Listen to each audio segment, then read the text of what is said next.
during the times of COVID. Life had never been the same again. And even now we are undergoing through the ravages caused by COVID. We have not recovered entirely.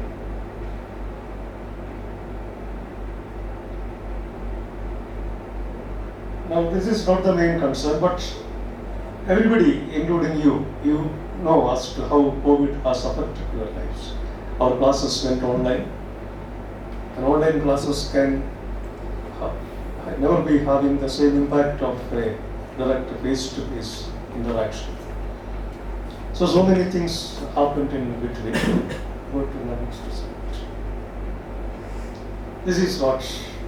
This is the concluding sentence of Albert Camus' Plague, one of the seminal masterpieces in the world.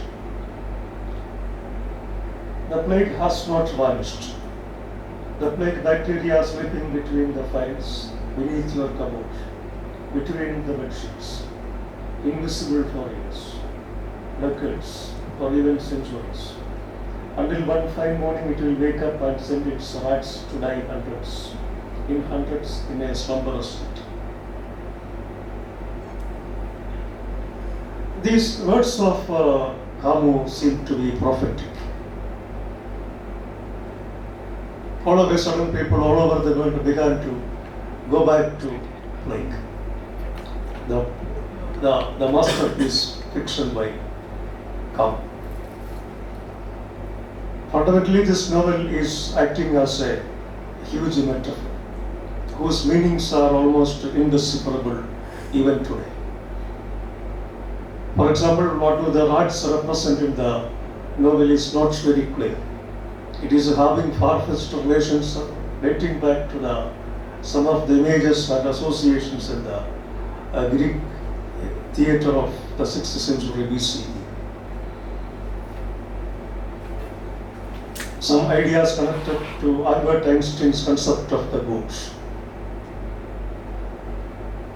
So all those associations are there in Camus' treatment of the rats as the carriers of plague.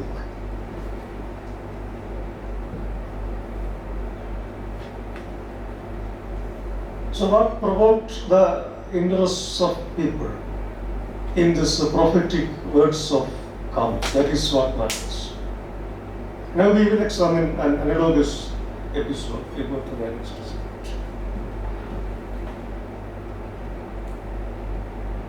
Next slide. This is the image of the economic meltdown that happened in USA around 2005, 2005-06, that period. America was almost on the verge of becoming bankrupt. The value of the dollar came down so drastically. They feared that the American economy and thereby the world economy will collapse in the matter of a few months or even weeks. The consequences were unimaginable if that happened. And that was almost had become a foregone conclusion that the entire American economy will be finished in the matter of a few weeks. And during that time, something quite unexpected happened on the side tracks. We go to the next slide.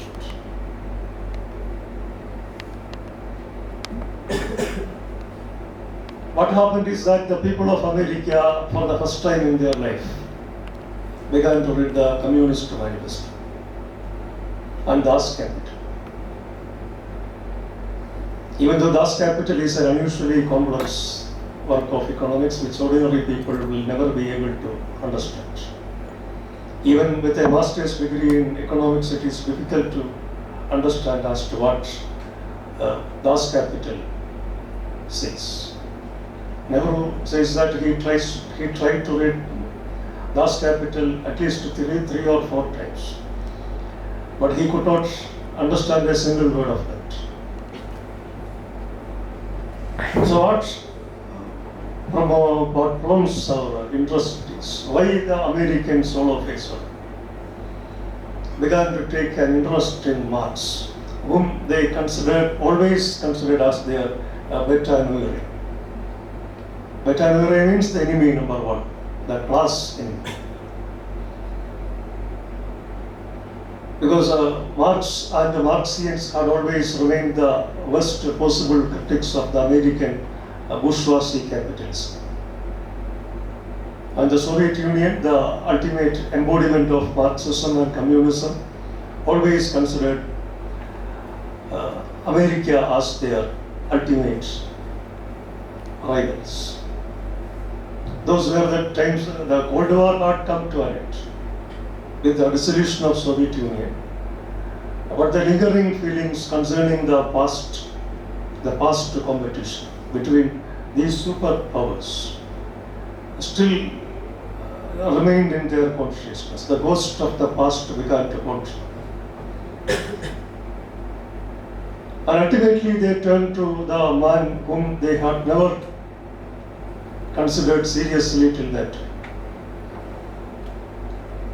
What prompted them to turn to Marx is that this is a situation which Marx had prophesied. The way Albert Camus predicted the arrival of plague. In the same way, we can predict that COVID has not vanished entirely. COVID may come back at any time. At the least expected moment, COVID may again be here. Again, there will be a shutdown. Again, the classes can go online. The economy can suffer.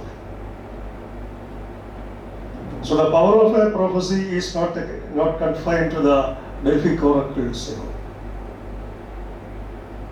The modern prophecies are having a scientific rationale, unlike the metaphysical origins of a Delphic oracle. And that is where they began to read the Communist Manifesto. Because Marx had clearly stated that there is no need to destroy capitalism.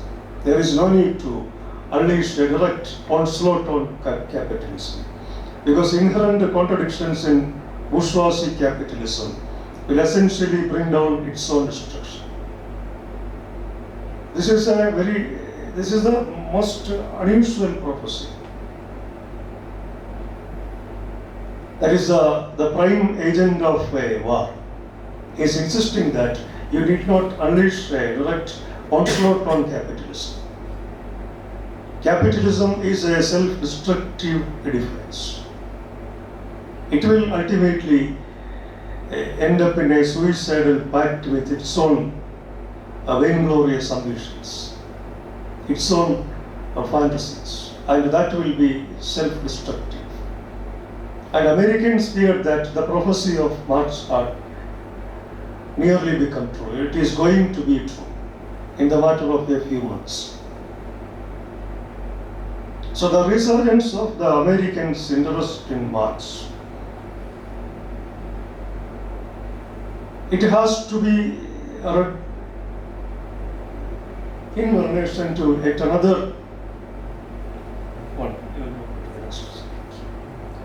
Before that, please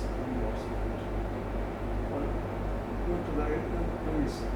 Oh, that's yes.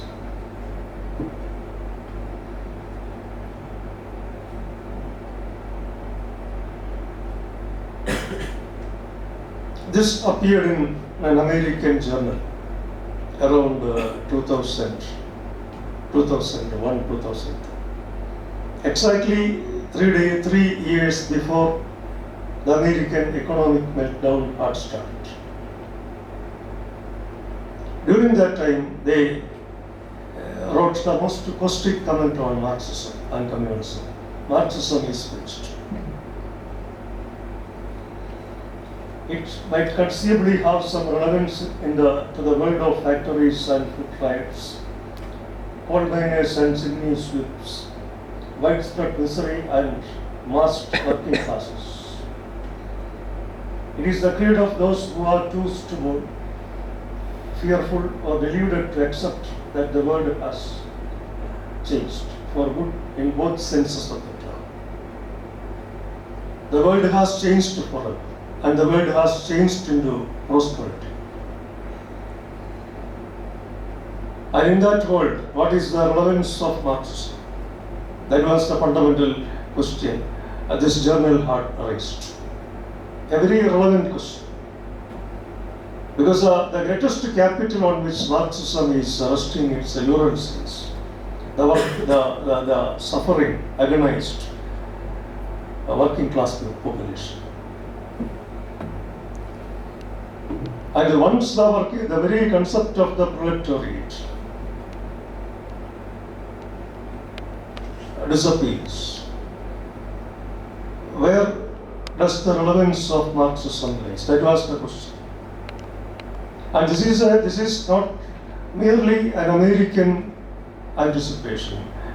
This feeling was shared by most of the socialist, communist debaters all over the world.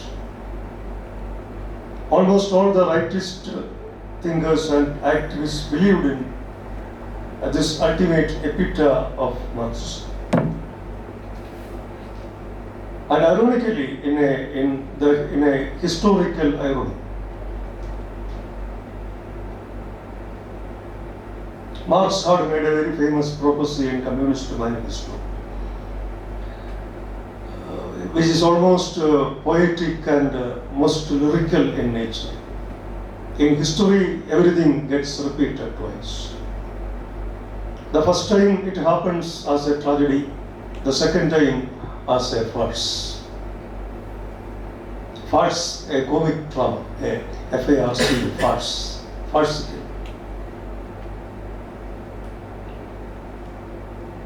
This is a point which has been verified too often, but the exact reasons as to why Marx had made this remark is not very clear even today.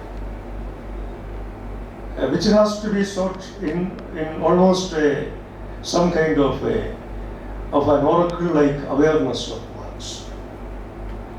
Most of the philosophers are in the habit of surrendering to some kind of a messianic oratory at times. And these Marxian words are bearing the stamp of an oracle. In history, everything gets repeated twice. The first time it happens as a tragedy, and the second time as a farce.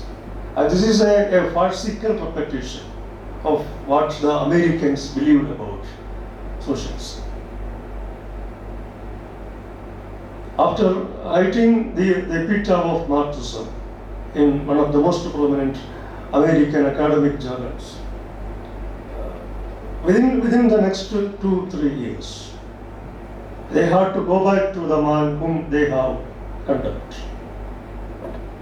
And that is what provokes our re-analysis as to what exactly constitutes the essence of the Marxian tradition. Nobody ever claims, including Marx, never claims that Marxism is the horoscope of the whole humanity. Marx never claims that Marxism is infallible. Like every philosophy, Marxism is having its own loopholes and weak points. You go to the next slide. Yes. There is an invisible parallel existing between Newton's discovery of gravity. Next slide.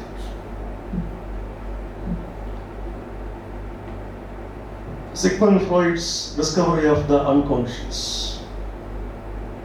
And next slide. Marx's discovery of capitalism.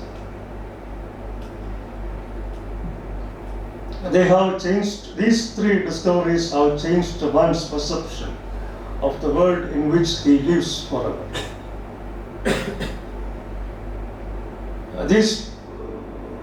parallelisms may seem to be remote at times, but it is true. The impact level is almost the same. What Newton had done in the world of physics by discovering the theory of the principles of gravity and Freudian discovery of the unconscious, which had changed forever the principles, the theories of psychoanalysis, which had till then been revolving around quasi-superstitions, and the Marxian discovery of capitalism.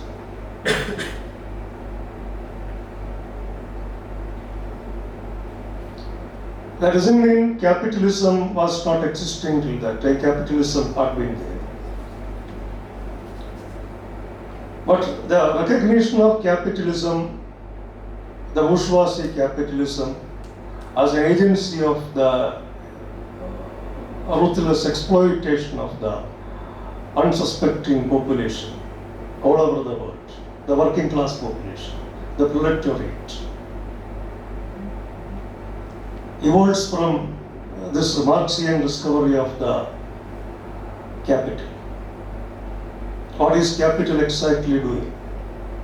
And how capitalism is making inroads into the lives of the people. And that is where the Marxian political thought begins, political philosophy begins. The most interesting thing about the Marxism is that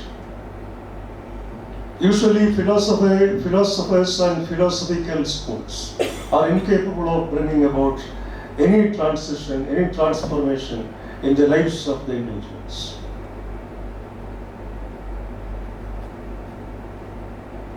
There is a very famous saying that no philosopher has ever solved a single problem of the humanity, including their own problems.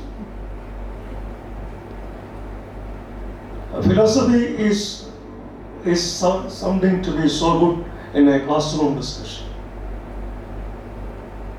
in the facade of an academic environment. But outside this hallucination caused by intellectuals, philosophy will be found to be in shambles. But here, for the first time in the history of humanity, a philosopher comes out with a pragmatic solution to the fundamental problems of humanity.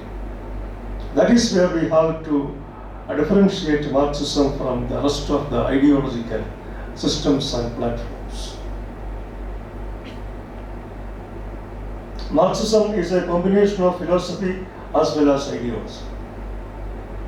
As you can understand it very well, there is a world of differences between an ideology and philosophy. An ideology is always having a praxis, a pragmatic application. An ideology can be aggressive at times, but philosophy cannot afford to be like that.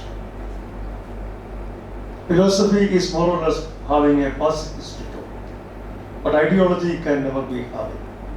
Ideology makes aggressive movements into the unguarded territories of the human consciousness at times. It can have a devastating consequence frequently.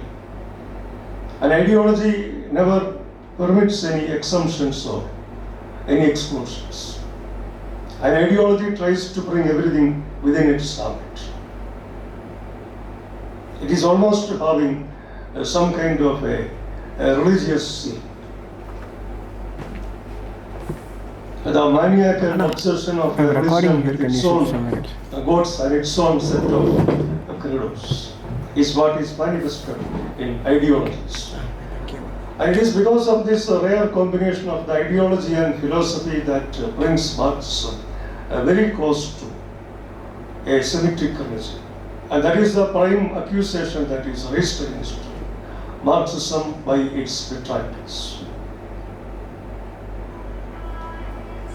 More or less, it is almost 98% of the Marxian philosophy is exactly running on the tracks of a Semitic, of a Judaic-Christian religion. The only difference is the Semitic God is replaced with the Marx in Marxism. Other than that, there are not many differences. So because of this attribute, Marxism at times happens to be too romantic, too unrealistic at times, too poetic to be. Let us begin with a very short story.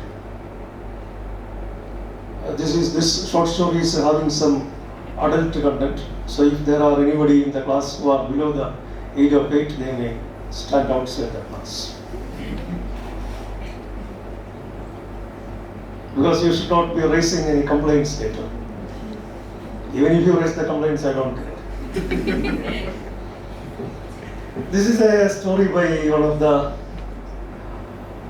very influential Malayalam writers, O.B. Vijayan. A very short story. It was one evening, a beautiful evening time. And usually, as you can understand, evenings are having a romantic nature. You are having the temptation to go out with your boyfriend or girlfriend during the evening times. And here, a boy and his girlfriend is walking to a park. They are sitting on a stone bench and continues to sit there for a long time till the closing time of the park arrives. And the guard is insisting that you have to leave the park. But they continue to, by bribing the guards, they continue to sit in the park for some more time. And in the meanwhile, the boy is placing a kiss on the lips of the girl. He begins to fondle her breast and beginning to remove the shirt she is wearing. Then the girl stops the boy and insists that, please wait for some time. You can do it, of course, but first let us read the Communist Manifesto. It was already dark, so they light 2 candles, and in the candle light, they begin to read the Communist Manifesto from the first to the last pages. And the author is giving some dotted lines in between. The reader is requested to fill the blank spaces with the text of Communist Manifesto. And by the time they finished reading, it was the morning time, and by that time they had forgotten all about embracing or anything like that, and they packed their bag with Communist Manifesto and left the park as enlightened human beings. And the author ultimately puts it in the bracket. If the readers are able to fill the blank spaces with the Communist Manifesto, it will become one of the finest romantic novels, a great romantic fiction. Communism, socialism, Marxism is the ultimate romantic idea. We'll go to the next slide. This is over. Next slide. And during this conversation, whenever we talk about, whenever we use the word Marx, you have to visualize that it includes Engels also. Because whatever Marx wrote, Engels had played a crucial part in it. Even though often we are not referring to Engels.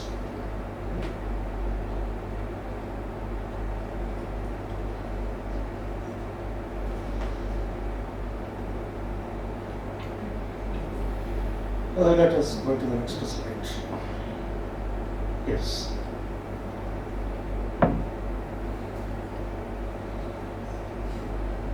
This is a statue of Emperor Constantine.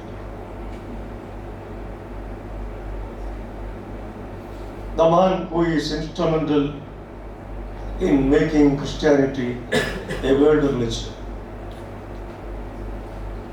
One fine morning, Constantine took a decision that from today onwards, the official religion of the Roman Empire will be Christianity.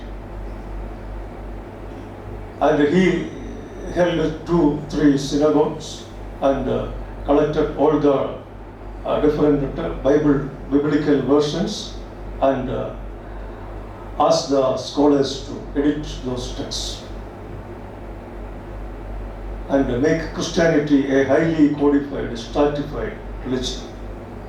And that succeeded so powerfully and so succinctly in the years to come, in the centuries to come. Even today, no historian could ever provide a caustic, clear explanation as to why, what motivated Emperor Constantine to accept Christianity as the official religion of the most powerful empire of those times.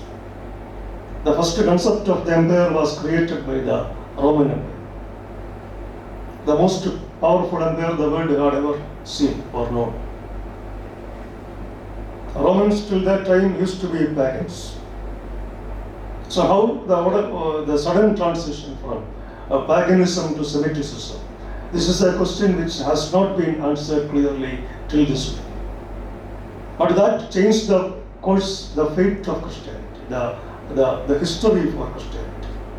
If Constantine had not done that, Christianity would have ended up as a cult religion long ago. Nobody would have cared about it.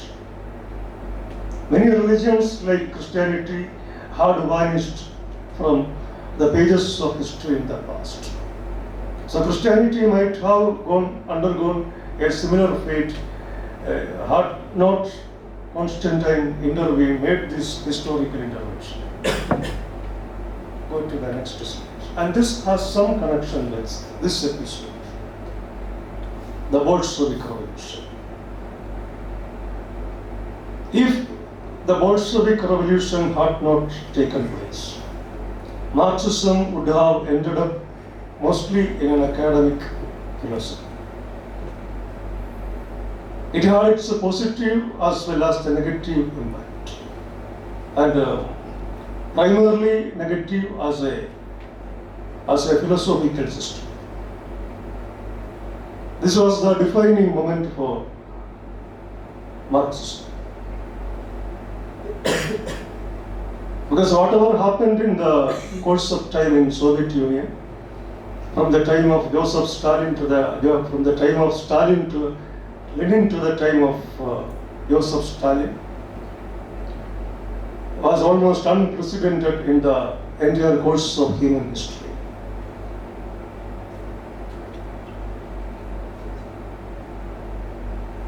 But the problem is that even today, the world primarily understands Marxism as they had witnessed it in Soviet Union. And they come to love it or hate it on the basis of whatever specters of the progress as well as the vast scale destruction, the mindless acts of the anti-humanistic acts, which Stalin and his compatriots perpetrated in Soviet Union during the high times of Soviet communism. And that was too tragic to be narrated. Ultimately, what happened between Christianity and Marxism is having a strange point of comparison. What we know today, what we are familiar with today as Christianity, has nothing to do with the teachings of Christ. It is entirely the creation of Saint Paul and the political interventions made by Emperor Constantine. It became so aggressive. So dastardly acts were perpetrated on the unsuspecting people in the name of of a very riotous religion. It became the greatest political power in the world, a parallel seat of power. But what we fail to understand it is that it had no connection with or no deep emotional tacit agreements with what Christ had tried to propagate. Christianity is entirely the creation of Constantine and Saint Paul. It has nothing to do with Jesus Christ, if at all there had been a Christ. Whether a Christ lived or not is totally irrelevant, because nobody can ever verify it, and even the process of verification is more or less meaningless. Even though at least 3 historians refer the name of Christ. So that's a different story. And the same happened in the case of the Soviet transformation, the Soviet mutation of communism. It began to deviate so drastically from the original philosophy of Marx. The problem with a philosopher is that the philosopher will be having no pragmatic images or ideas associated with it. Even when there were the proletarian struggles in his own Germany, there are no evidences that Karl Marx or Engels had ever taken an active part in it. They were only literary philosophers. And the literary philosophy will not be successful when it comes to the realities of the life. So what happened in Soviet Union is ultimately a far-fetched definition, far-fetched misappropriation of the original Marxian tenets and belief systems. And even today, if communism is gradually disappearing from the world, it is primarily due to the heinous activities of the Soviet communists, and later on by the Chinese communists, which had nothing to do with the theories of Marx. So where exactly things went wrong? What are the positive as well as the negative results of the Marxian philosophy we will examine.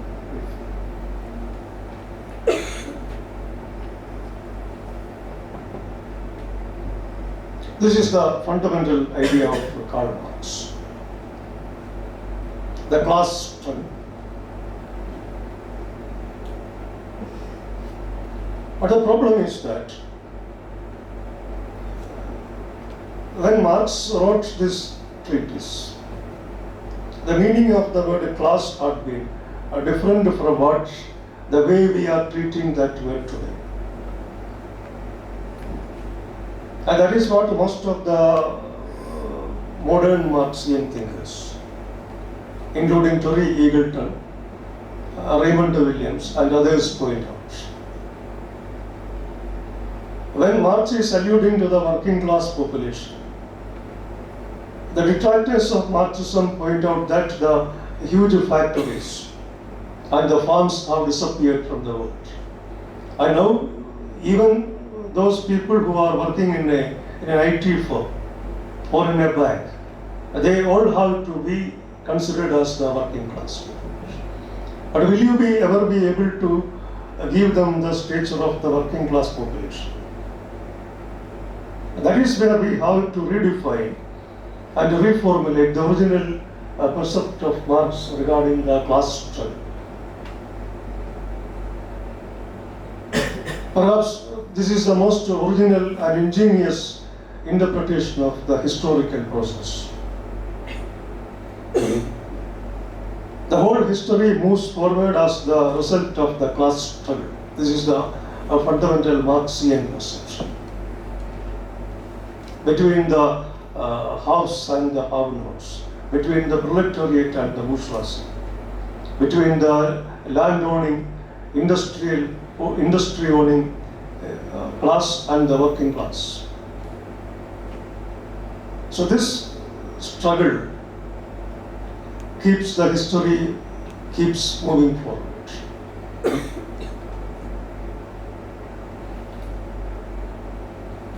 But as we have seen, the fundamental problem is with understanding what is exactly the class, what is the class. We will keep this discussion towards the end of this presentation. We go to the next slide.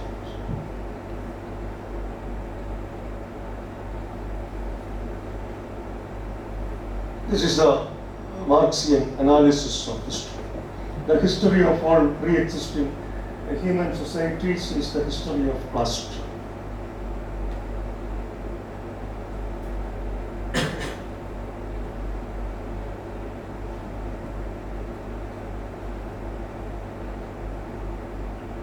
And many philosophers have asked this question.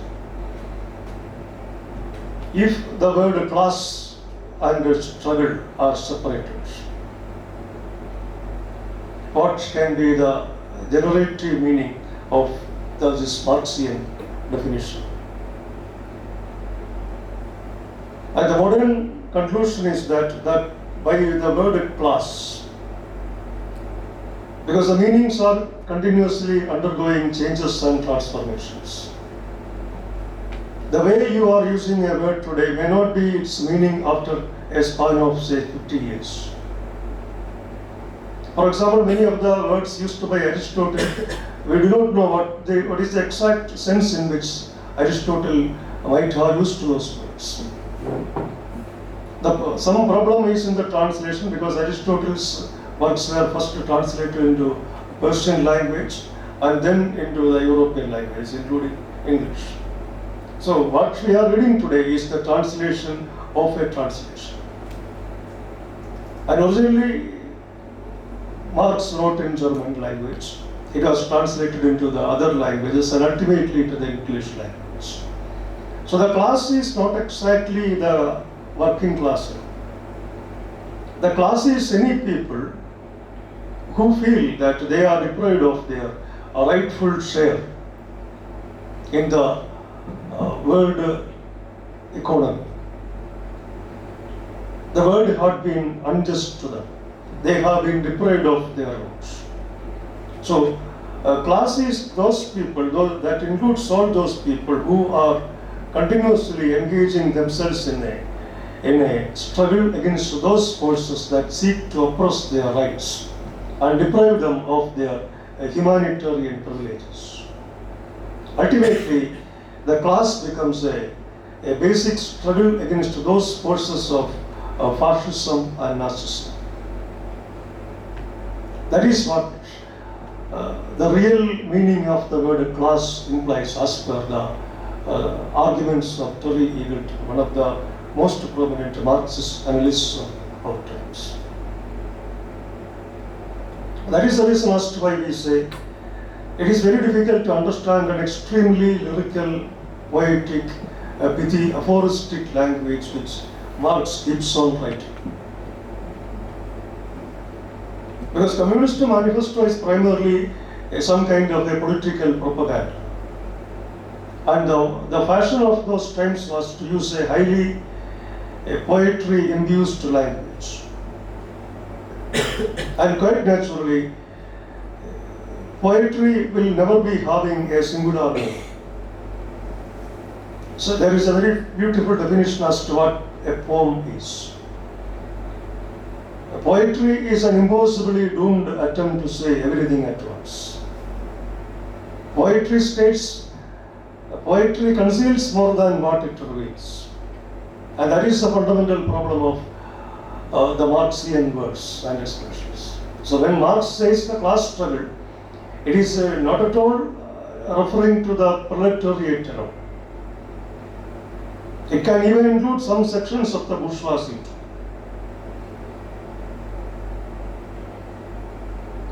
Because there is a clearly identified passage in Communist Manifesto where Marx says that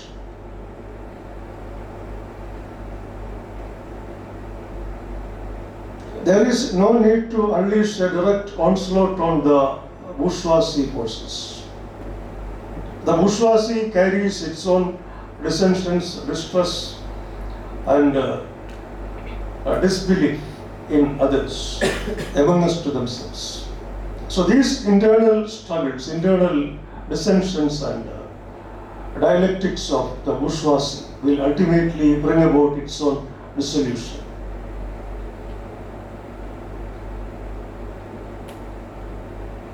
Another problematic thing about Marxism, which again is having so many complications in modern times, is that the idea about the revolution.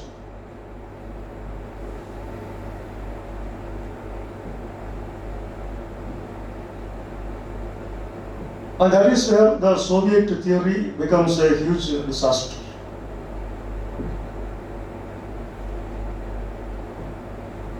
And Marx provides certain prescriptions and conditions as to which society is ideally prepared for a revolution.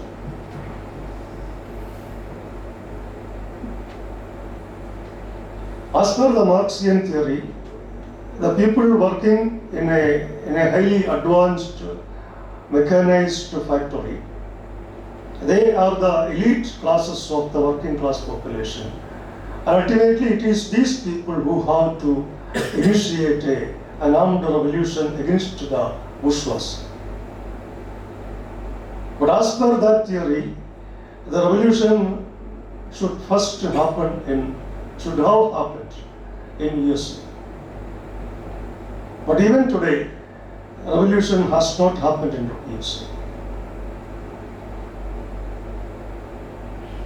The place where the revolution happened is the Soviet Union, where it was primarily an agrarian society. So the Marxian theory is fundamentally failing here. This is one of the areas where the Marxian prediction has met its first and the major failure.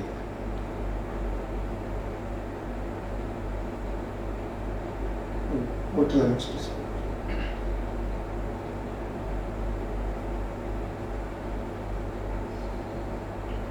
This is Gautama the Buddha.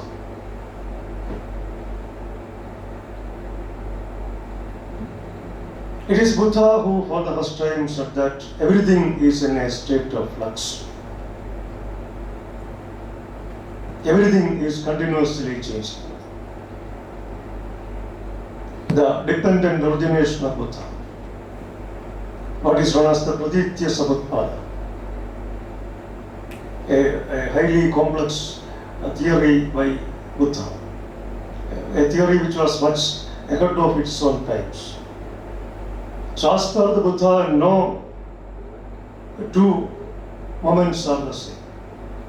If you are lighting a lamp here, you are not at all seeing the same flame from second to second. Every second the flame keeps on changing, it becomes something else. So change is the inevitable principle of existence.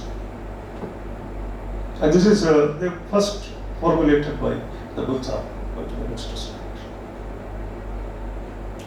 This is the Greek philosopher Heraclitus.